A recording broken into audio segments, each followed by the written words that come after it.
गुरु भक्ति योग। फल की आसक्ति रहित शुद्ध हृदय की गुरु भक्ति से मुक्ति प्राप्त होती है।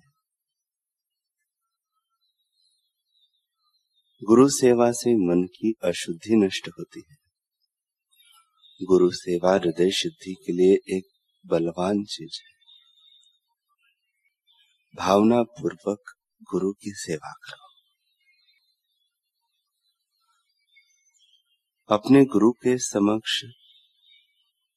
शिष्य को धीरे धीरे मधुरता से एवं सत्य बोलना चाहिए। उसे कठोर शब्दों का उपयोग नहीं करना चाहिए। गुरु के द्वार पर रहकर, गुरु का अन्न खाकर, गुरु के समक्ष झूठ बोलना अथवा गुरु भाइयों के साथ वैर रखना, यह शिष्य के रूप में असुर होने का चिन्ह है। शिष्य के रूप में निहित ऐसा असुर गुरु शिष्य परंपरा को कलंकित करता है। गुरु के हृदय को ठेस पहुंचे ऐसा आचरण करने वाला शिष्य अपना ही सत्यानाश करता है। जो गुरु का विरोध करता है वह सचमुच हतभागी है। कबीरा निंदक ना मिलो, पापी मिलो हजार। एक निंदक के माथे पर लाख पापिन को भार। गुरु एवं गुरु के कार्य की निंदा करने वाला निंदक हजारों जन्मों तक मेंढक होकर पड़ा रहता है। तुलसीदास जी ने ठीक ही कहा है, हरि गुरु निंदा सुनहि चे काना, हो वही पाप गौघात समाना। हरि गुरु निंदक दादुर हो वही, जन्म सहस्र नर पावहि सोही। गुरु भक्तों को, शिष्यों को एवं सच शिष्यों को चाहिए कि वे ऐसे आसुरी प्रवृत्ति वाले, श्रद्धा डिगाने वाले अथवा अपने हल्के व्यवहार से गुरु के नाम को, गुरु के धाम को क्षति पहुंचाने वाले असुरों को सावधान कर दे एवं स्वयं भी उनसे सावधान रहे। प्रसिद्ध गुरु के द्वार पर ऐसे आसुरी वृत्ति के लोग शिष्य के रूप में घुस जाते हैं। शिष्य तो उसे कहा जाता है जो अपना हल्का स्वभाव छोड़ने के लिए तत्पर हो, गुरु के सिद्धांत के मुताबिक चलने के लिए सतत सजाग हो। गुरु को या गुरु के द्वार को लांछन लगे ऐसा आचरण कोई भी शिष्य कर ही नहीं सकता। अगर करता हुआ दिखे तो वह शिष्य के रूप में असुर है। सच शिष्यों को ऐसे कपटी शिष्यों से सावधान रहना चाहिए। केवल गुरु की कृपा से ही आप अपने मन को नियंत्रण में रख सकते हैं। संत पथिक जी महाराज कहते हैं, मनुष्य का ही नहीं वरन प्राणी मात्र का लक्ष्य है दुख का सर्व प्रकार से अभाव और सुख में निरंतर स्थिति, और वह अविनाशी परमानंद केवल पूर्णता में ही मिलेगा।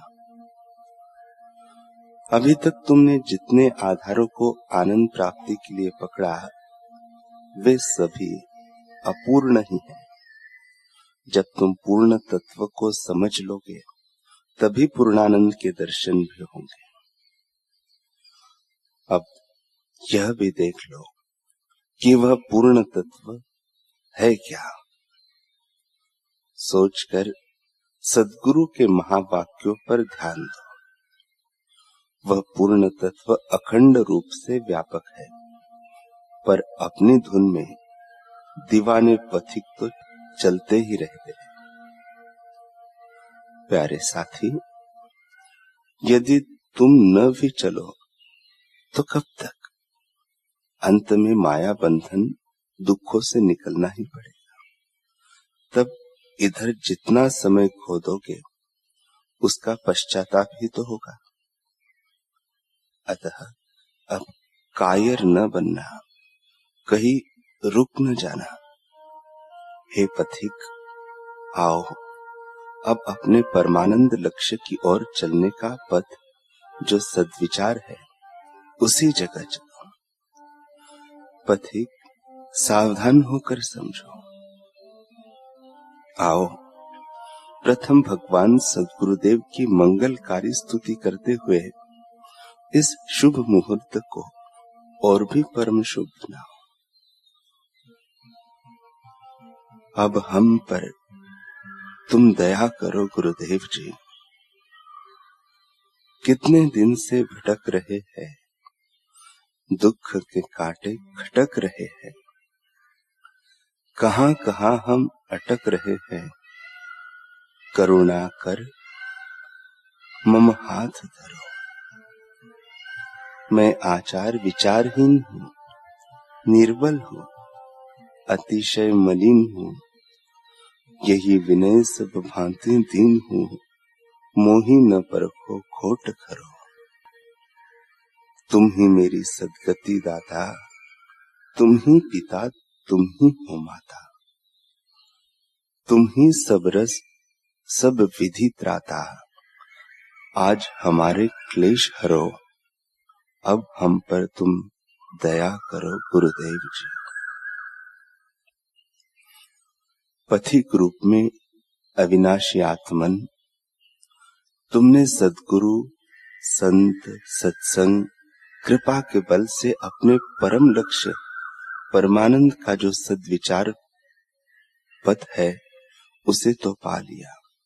अब इस पथ में यात्रा करने के लिए सद्विवेक रूपी दृष्टि खोलो। इसके द्वारा ही तुम पग पग पर सावधान होकर कुशलता से चल सकोगे।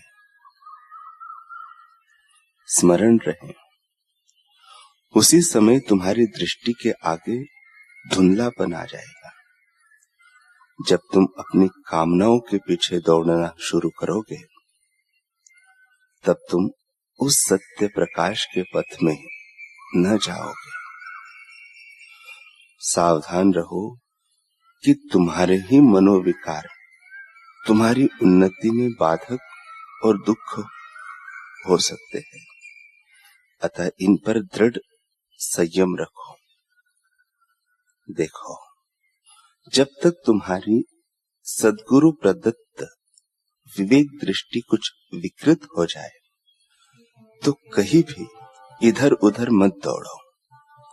अपने पथ प्रदर्शक की सद्गुरुदेव की शरण में जाकर अपनी क्षति ठीक करो। यही एकमात्र उपाय है। अपने सद्गुरु के ध्यान को कभी न भूलो। तुम्हारी यात्रा उन्हीं की परम कृपा से हो रही है। तुम अपनी इस यात्रा में दूसरों की सहायता का भरोसा रखने की अपेक्षा अपने अंतर्बल का विश्वास करो। तुम्हारे साथ केवल श्री सद्गुरु की कृपा ही बहुत विशेष है। उसी विश्वास पर उत्साह पूर्वक इधर उधर न झांकते हुए सामने पैर बढ़ाओ। हे पथिक, अब आगे जो कुछ भी जानना बाकी है उसे तुम वस्तुतः सद्गुरु से ही जान सकोगे। अतः सद्गुरुदेव की दिव्य वाणी को सुनो, उन्हीं का आश्रय लो और जब तक कुछ भी चाह है तब तक परमेश्वर का अनन्य भाव से अवलंबन लो। अन्यत्र कहीं भी दृष्टि न डालो। वे ही एकमात्र सबका परम आश्रय है। उनका ही सतत चिंतन स्मरण करते रहो।